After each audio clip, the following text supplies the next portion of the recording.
जातो पण जाऊन समुद्रालाच मिळतो, तसं मी तुम्हाला नमन करत आहे। त्यावेळेला ब्रह्मदेव म्हणतायत, अहो महाराज विष्णुदेवा, मला नुसतं नमन नाही, मला परमपिता म्हणा, मी सर्वांच्या बापाचा बाप आहे। जसं अंगाला आली तर देवा तू माझा, आणि अंगाचा गेला तर मी सर्वांच्या बापाचा बाप, असं ब्रह्मदेव म्हणायला लागले। त्यावेळेला विष्णुदेव म्हणताय, ब्रह्मदेवा अहंकार येतोय, लक्ष करा।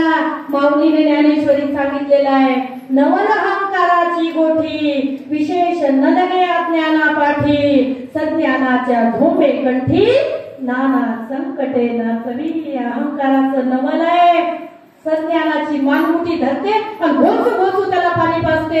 अज्ञान तर त्याच गिराईक आहे। अज्ञानाला तर अहंकार असतोच, मी आहे, माझा आहे याचा अहंकार असतो, पण सज्ञानाला मी ज्ञानी आहे याचा अहंकार जर आला ना तर नाश होतो, नाश।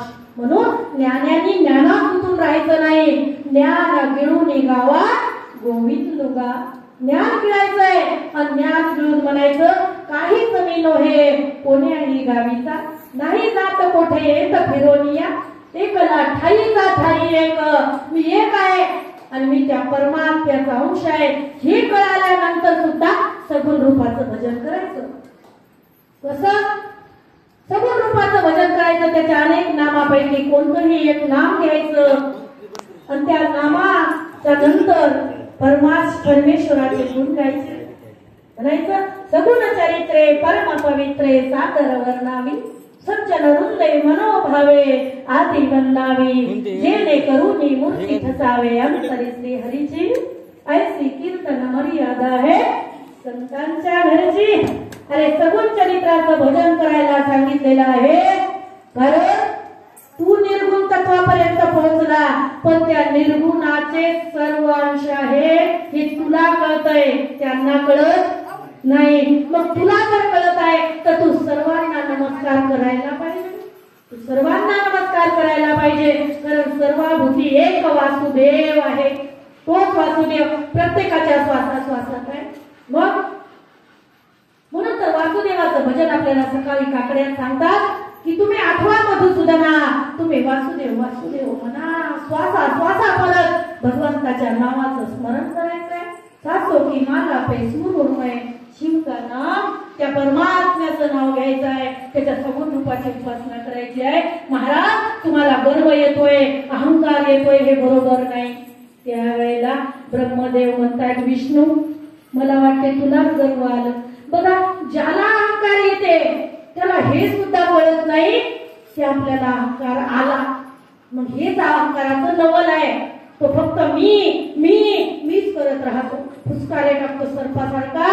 त्यावेळेला चार अभंग आले तर काय गर्व येते माणसाला, काय गर्व येते, अरे तुला चाल येत नाही, मला चाल येते।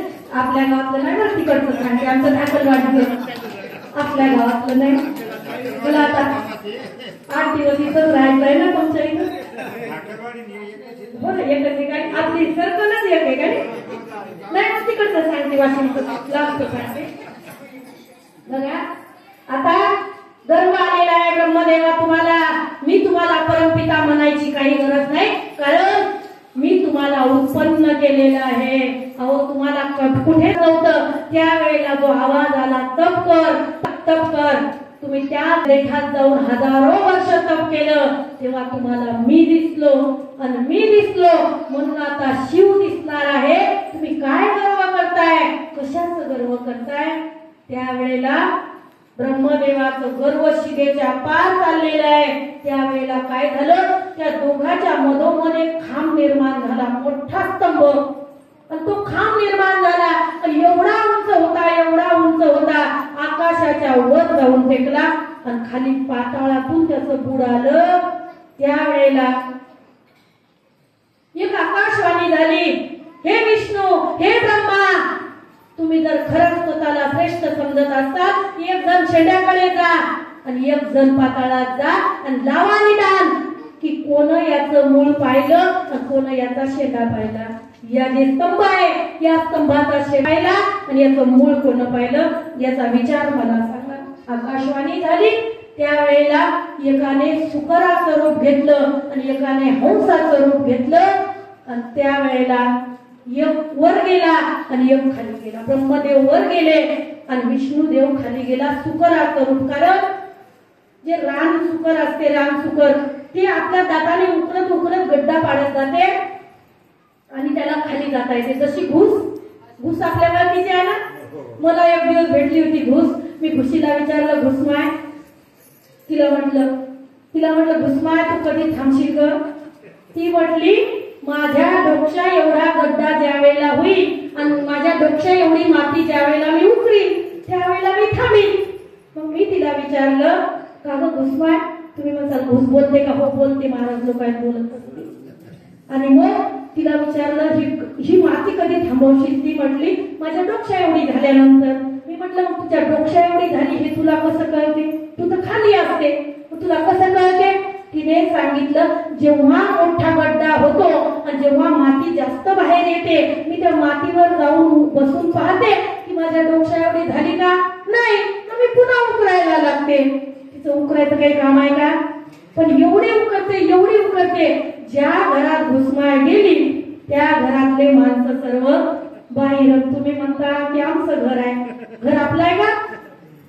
घर घुशीचं आहे, घर उंदराचं आहे, घर पालीचं आहे. दोन पाली शेजारच्या घरातून जर खिडकीतून पाल आली ना ती तिच्यावर चुक करते, तिला बाहेर हाकलते.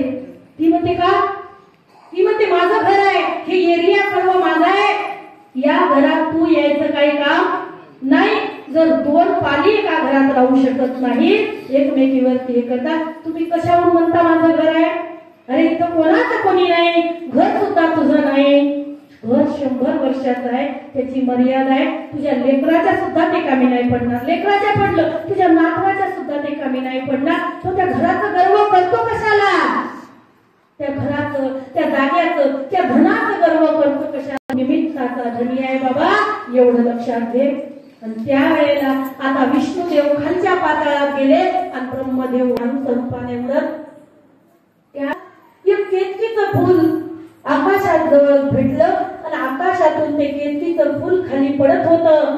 ज्या वेळेला ते केतकीचं फूल पडायला लागलं त्यावेळेला ब्रह्मदेवाने विचारलं, हे केतकी तुला खालीच जायचं आहे का? ती म्हटली हो, मला खाली जायचं आहे. मग खालीच जायचं असेल तर माझ्या बाजूला येशील? ती म्हटली पण कसली साक्ष? अगं मी शेंडा पाहून आलो, वर जाऊन या स्तंभाचा, या खंब्याचा शेंडा पाहून आलो, म्हणून एवढी साक्ष द्यायची. ती म्हटली हो दे. पहिले कधी नाही म्हटली, पण जबरदस्ती केल्यानंतर नोटा दाखवल्या की साक्ष कोणी देते. तिला काही लालच दिलं आणि आता तिने साक्ष देण्याचं ठरवलं. त्यावेळेला साक्ष द्यायला राजी झाली. पण आता येत असताना एक गाय भेटली. गाय आणि गाईला विचारलं, गाई अगं तू स्वर्गामध्ये राहणारी कामधेनू आहेस. तिने सांगितलं मला पृथ्वीवरती सुद्धा जायचंय. जर पृथ्वीवरती तुला जायचंय तर माझ्या बाजूला साक्ष देशील? तिने सांगितलं नाही बाबा, खोटं करणार नाही. पण ब्रह्मदेवाने सांगितलं मी तुझी उत्पत्ती केलेली आहे आणि तू जर मला बेईमान होशील तर बघ परमपित्याला बेईमान होण्याचं